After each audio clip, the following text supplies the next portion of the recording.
Dear students, in this video we will discuss about the Ampere's circuital law and derivation of Maxwell's fourth equation in integral and differential form.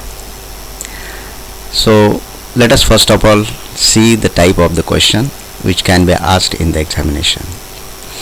The question is straightforward one. State Ampere's law, or they also can write here state Ampere's circuital law, and then extension of the question will be derive Maxwell's fourth equations in integral and differential form. So let us will try to understand here what should be the answer for this question. Now first of all we will concentrate ourselves on the statement. So what is the statement of Ampere's law?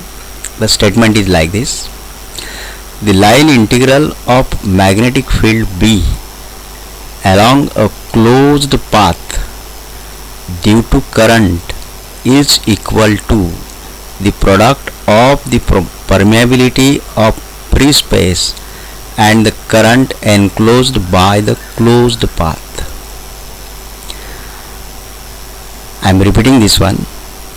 The line integral of magnetic field B along a closed path due to current is equal to the product of the permeability of free space and the current enclosed by the closed path, and mathematically it is expressed as line integral B dot dl is equal to mu 0 I. So this mathematical statement we have written based on this statement, where mu 0 is the permeability of free space, I is the current flowing through the conductor. Now to understand the meaning of this statement, let us will consider here what is in reality the meaning. So concentrate on this figure.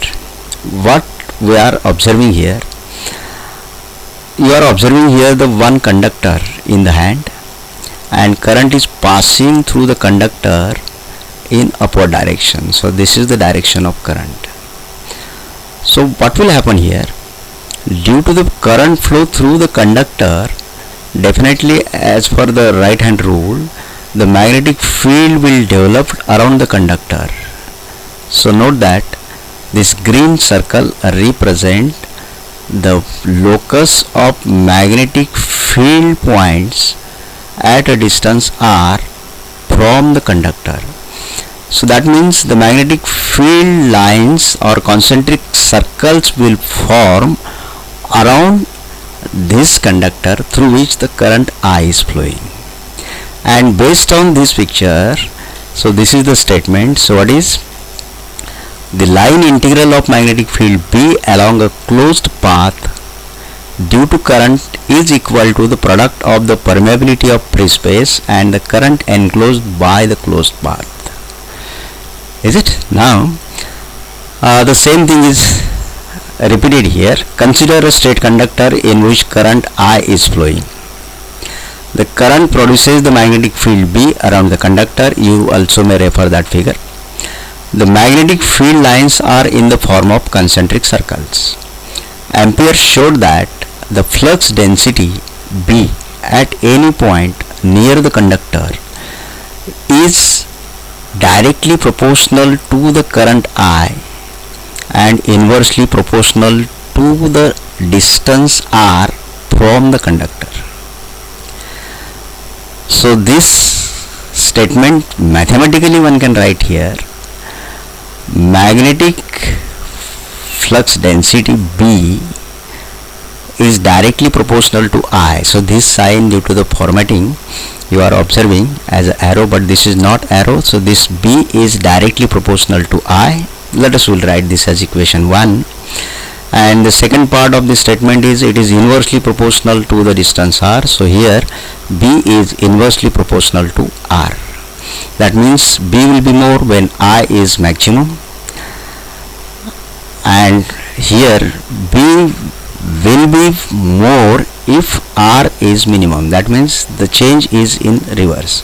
As r increases, definitely B will decrease. Now combining equation 1 and 2, we get here B is proportional to I divided by R.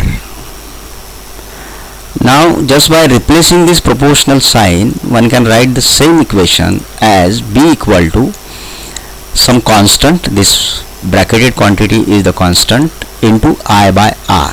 So this constant is mu 0 divided by 2 pi, where mu 0 2 pi divided by 2 pi is proportionality constant, and mu 0 is the permeability of free space.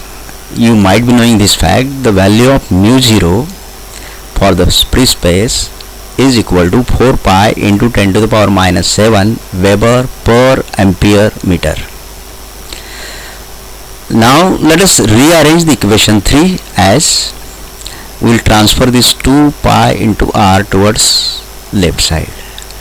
So B into 2 pi R is equal to mu 0 into I. Let us will rewrite this as equation number 4. Now where 2 pi R is the length of the path called circumference of circle. Divide the circle representing the magnetic field line into large number of small elements, each of length dl. The quantity B dl is calculated for each element as B dot dl, that is dot product of B and dl. So this dot product can be written as B dl cos theta, or simply B dl cos theta is equal to B dl. For complete circle,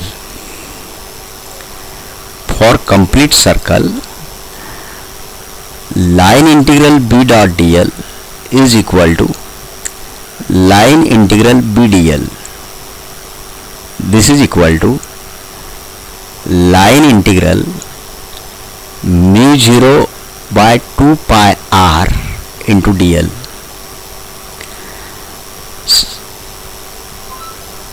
So we have written here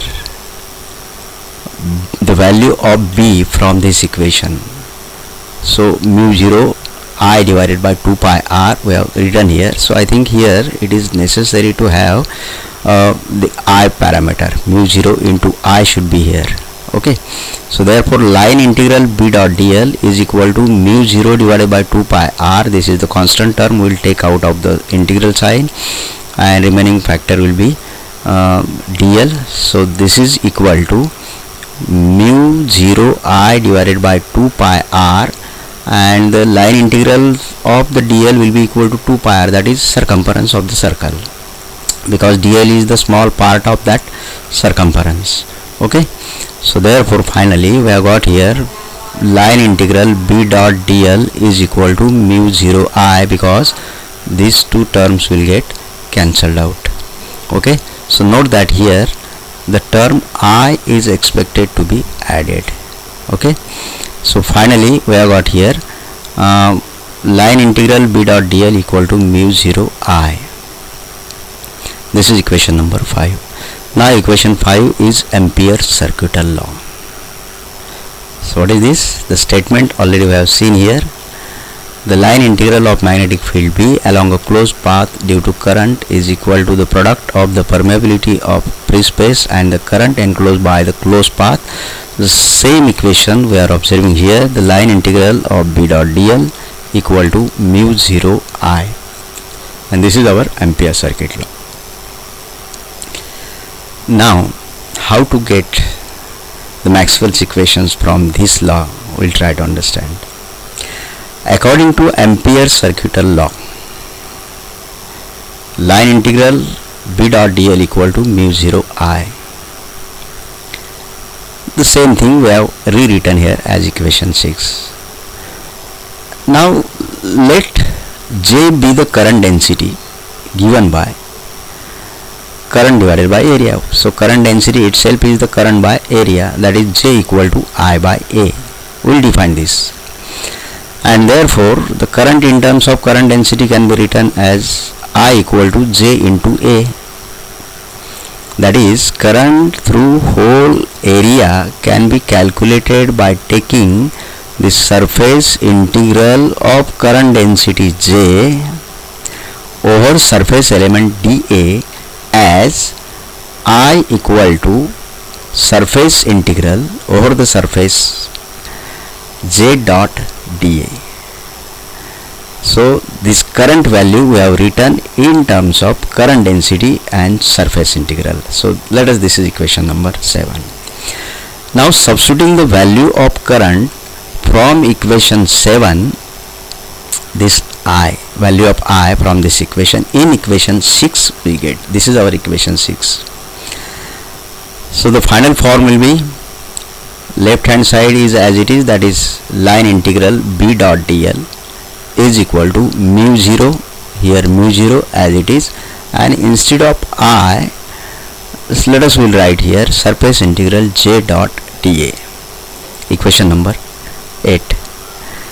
Note that equation 8 is known as the Maxwell's fourth equation in integral form, because on both the sides we are observing here the integral sign. On one side line integral is there, on other side surface integral is there.